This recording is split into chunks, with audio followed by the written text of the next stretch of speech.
We've been asked, why tiny homes for teachers? My first response was, why not? They just make sense for the pro forma. When we have a teacher that's just coming into their school district, they don't have a lot, right? They're coming out of college. Correct, and I think the cost of living across the nation, but particularly in Colorado Springs, is exasperated, and we cannot get the best teachers in front of our students. And research tells us the best outcomes for kids come when you have the best teachers in front of students, and our students deserve that. Our staff is so excited to come. Our students are excited to see their teachers, get their own house. Yeah. And it's going to change outcomes for us. Does it feel good to sit in front of the first home? This is just a dream come true, really. It's fun. It's dignity. It's dignity for our teachers who give more than people know back to our students and community. Absolutely. And it brings teaching back to a noble profession. We won't build a community or a home that we wouldn't put our friends and family in. So would you like to see the inside? I think it's important that everyone knows there's a teaching crisis in the nation. People are just not going into the field. There's many reasons for that. But one way you can do that is to take care of your people and get the best people in front of you. And so when we look at recruiting teachers and we say, come to Colorado Springs, come work with us, it's a great district. They are sold, they've accepted the job, they call back and say, I can't afford to live there.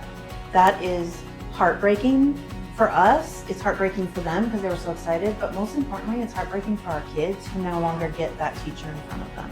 And so this village is going to allow us to say, oh, and we have a place that you could apply to live in, and it's really close to work. This really allows you to have that dignified living again.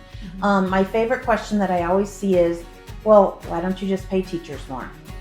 Which, yeah, that is a fabulous solution. You would love to do that. However, Colorado is one of the lowest funded education-wise. In our district, 84% of our general fund goes to pay staff salaries. And so we have nothing else. We give everything we can. Yes. In fact, our community passed an MLO to even do more teacher raises. And so our community really values that, but there's only so much you can do when you have such low funding coming from the state. And so that's where you can't just say, oh, well, we're a low funded education state, so they're gonna have to figure it out. Well, teachers can't figure that out. They don't have the mass ability to do that. They're not experts of how do we build housing or figure out how to help ourselves. So this partnership is filling that gap of saying, no, we're not okay with being low funded educationally. We're gonna do something outside the box, take a risk, which a lot of people are thinking it's a risk, but we're putting teachers first and telling teachers we care about you, we need you, and we want you here in Colorado Springs. So people think this is a risk? I actually like that. It fires me up. It's about us being able to prop up our city by bringing more high quality teachers to our city and giving them a beautiful place to live. Not just teachers though, we're also working with firefighters, certified nursing assistants. We have another one coming up with UC Health that we're really excited about. So you started this, lady. You started a trend.